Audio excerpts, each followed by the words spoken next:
Hi guys, you're welcome back. In the next 5 minutes, I'm going to be showing us how to sew this pleated slit or pleated vent for a skirt, and it can also be attached to a dress. If this looks like something you're interested in, kindly watch this video to the end. So you must already have your basic skirt like this. You are going to mark out the zipper allowance and you mark it straight down to the skirt length. Okay, then after the zipper allowance line, you have additional measurements of about 12 inches, and that 12 inches is going to start from where the slit of your skirt is going to start. Normally, you know that our basic skirt, we used to have slits. Okay, so that place where your slit is going to start, that is where the 12 inches is going to start from. Okay, the extension is going to be at the center back. After that, you now divide that 12 inches depending on how many inches you want to use. So for this one, I used to 2 inches.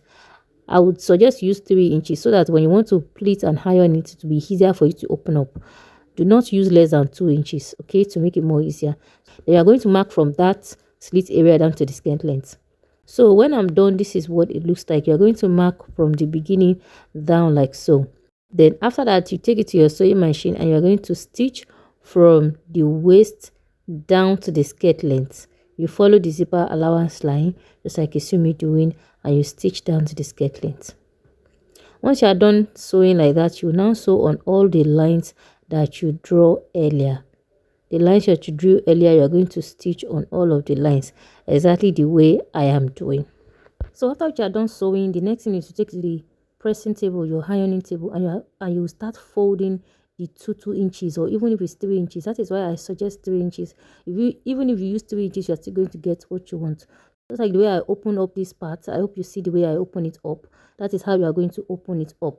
Do you understand me? Making sure that the sewing line falls in the middle. Do you understand? You take your time and open it up like this. So if you use a wider measurement, like 3 inches or 4 inches, it will be more easier for you to open up compared to these 2 inches. So that is why you should not use less than 2 inches, okay, just to make it more easier for you.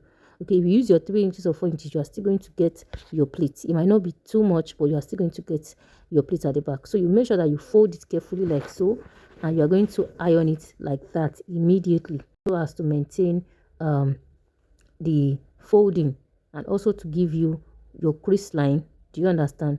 To form the pleats or to form the crease line at the back. So after that, you flip to the other side just like you see me doing.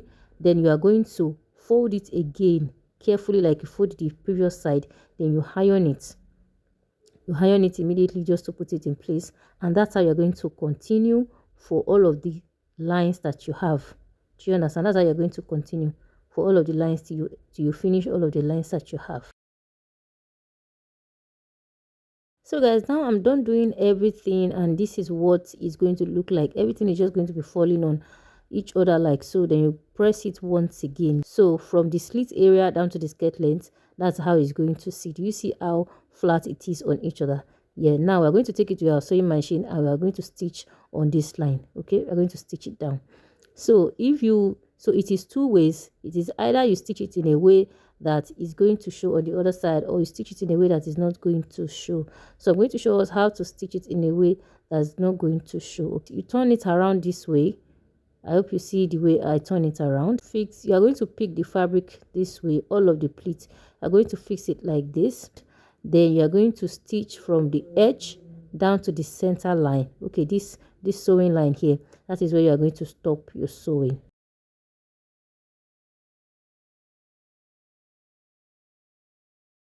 Once you are done with that side, you flip to the other side and you stitch it the same way.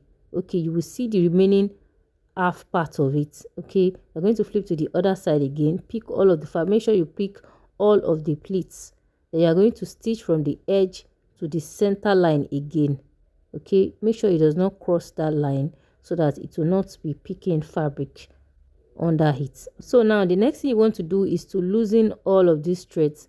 Those lines that you sew from the beginning on those 2 inches mark that we made, are going to loosen all those threads one after the other.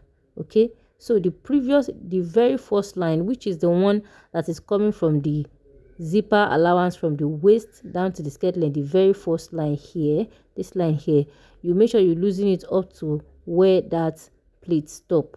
And if you lose it beyond, if it goes beyond it, make sure you back stitch on that point.